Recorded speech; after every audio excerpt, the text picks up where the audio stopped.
அஸ்ஸலாமு அலைக்கும் வரஹ்மத்துல்லாஹி வரகாத்துஹு. ஓரிரு தினங்களில் பெருநாளை அடையக்கூடிய மக்களாக இன்ஷா அல்லாஹ் நம்மெல்லாம் இருக்கிறோம்.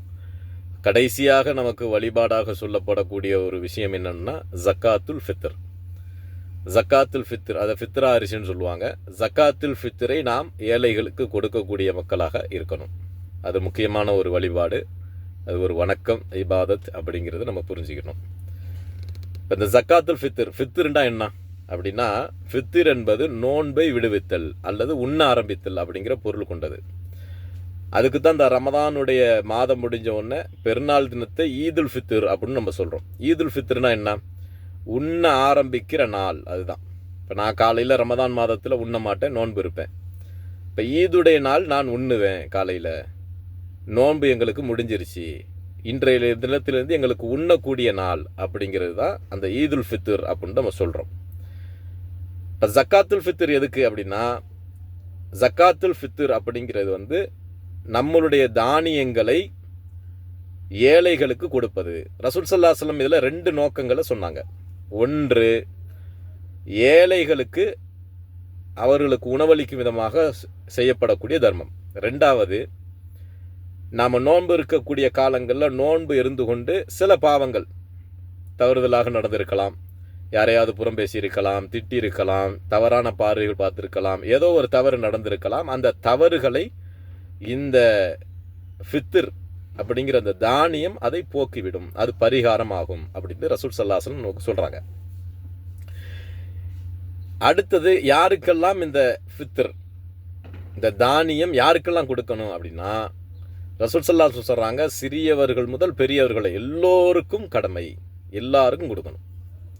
நோன்பு பிடிக்கிறவங்களுக்கு, பிடிக்காதவங்களுக்கு, நோன்பு பிடிச்சவங்களுக்கு, சின்ன குழந்தைங்களுக்கு, பெரியவங்களுக்கு, நோயுள்ள எல்லாருக்குமே கடமை, எல்லாரும் கொடுக்கணும் அப்படிங்கிற ஒரு வழிகாட்டல் ரசூல் ஸல்லல்லாஹு அலைஹி வஸல்லம் நமக்கு காட்டி தர்றாங்க.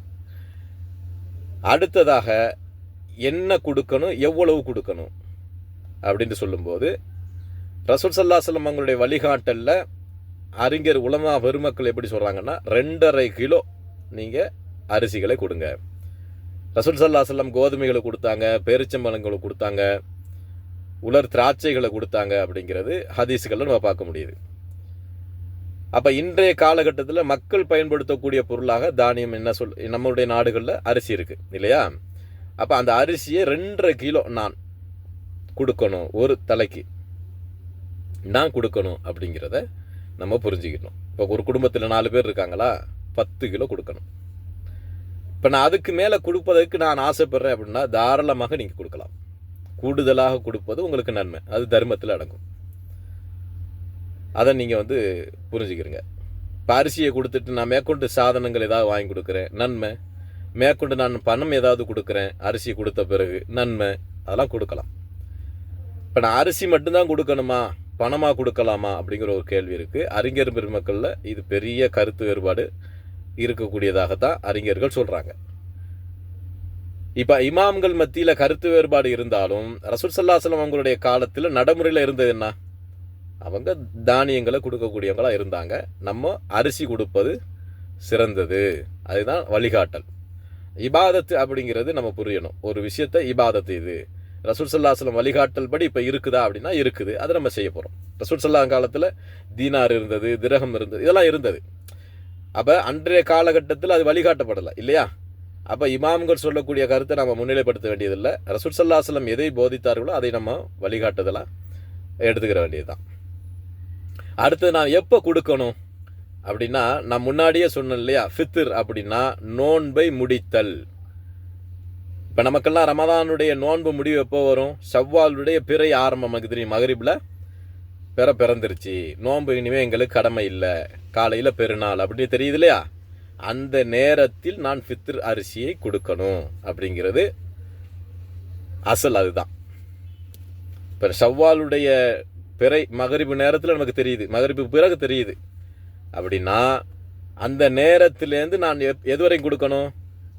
காலையில் தொழுக போவதற்கு முன்பதாக நான் கொடுத்துடணும். இப்போ தொழுகைக்கு பின்னாடி கொடுத்துட்டேன் அப்படின்னா அது தர்மமாக போயிடும். இந்த பரிகாரங்கள், இந்த நன்மைகள் கிடைக்காது, இந்த ஃபித்ருடைய நன்மைகள் நமக்கு கிடைக்காது. ஆனால் தர்மம் செய்த கூலி நமக்கு கிடைக்கும்.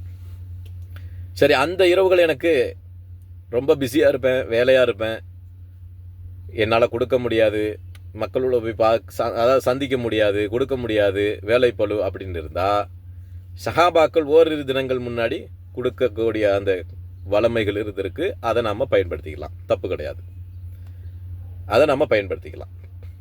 இப்போ இந்த அடிப்படையில் ஃபித்ர் அப்படிங்கிற அந்த சட்டங்களை நாம் எடுத்து செயல்படுத்திக்கணும். ஃபித்ர் என்பது ஒரு இபாதத், அதை கண்டிப்பாக நம்ம செய்யணும். எனக்கு கடமையே இல்லை அப்படின்னா எப்போ கடமையாகாது அப்படின்னா, ஒருத்தவருக்கு வருமானமே இல்லை, வேறு ஒருவரை சார்ந்து இருக்கிறாரு அப்படின்னா அவருக்கு கடமை இல்லை. அவர் வேற ஒருத்தவரை சார்ந்து தான் இருக்கார். ஆனால் இவருக்காக அவர் கொடுக்கணும் அப்படின்னு இருந்தால் தாராளமாக கொடுக்கலாம், அவருக்கும் நன்மை இருக்குது. ஹல் ஜஸாவுல் இஹ்சானு இல்லல் இஹ்சான். நன்மைக்கு நன்மையை தவிர வேறு கூலி உண்டா அப்படின்னு அல்லாஹ் தஆலா கேட்குறான். நன்மைக்கு நன்மை தான் கூலி. யாருக்காவது பொறுப்பேற்று அவங்க கொடுக்குறாங்க உங்களுக்காக அப்படின்னா அவருக்கும் கூலி இருக்குது. உங்களுடைய கடமையும் முடிஞ்சிருச்சு. உங்களுக்கு யாருமே கொடுக்கல, உங்களுக்கு வருமானமே இல்லை, நீங்கள் யாரையோ சார்ந்து தான் இருக்கிறீங்க, உங்களுக்கு வருமானமே இல்லை வருமானம் பற்றாக்குறை, உங்களுக்கு சேவிங் இல்லை, ஒரு 100 ரூபா கூட இல்லை அப்படின்னா உங்களுக்கு கடமை இல்லை. அல்லாஹ் தஆலா சொல்கிறாங்களே, அல்லா யுகல்லிஃபுல்லாஹு நஃப்ஸன் இல்லா உஸ்ஸஹா. உங்களுக்கு எந்த விதியும் அல்லாஹ் விதிப்பதில்லை உங்களுடைய சக்திக்கு மீறி, இல்லையா? அப்போ அந்த சட்டங்களை நம்ம எடுத்துக்கணும். உங்கள்கிட்ட ஒரு 100 ரூபா இருக்குது, 200 ரூபா இருக்குது, செலவு போக உங்களுடைய பேலன்ஸ் உங்கள்கிட்ட கையில் இருப்பு இருக்குன்னு சொன்னால் நீங்கள் எத்தனை தலைக்கு நீங்கள் கொடுக்க முடியுமோ உறுப்பினர்களுக்கு நீங்கள் கொடுக்கணும். உங்கள்கிட்ட எதுவுமே இல்லை அப்படின்னா அல்லாஹ் தஆலா குற்றம் பிடிக்க மாட்டான். இந்த ஜகாத்துல் ஃபித்ர் அப்படிங்கிறது ஒவ்வொரு முஸ்லீமும் நிறைவேற்றணும் அப்படிங்கிறத நம்ம புரிஞ்சுக்கிறோம். இது ஒரு இபாதத்து அப்படிங்கிறத நம்ம புரிஞ்சுக்கணும். அஸ்ஸலாமு அலைக்கும்.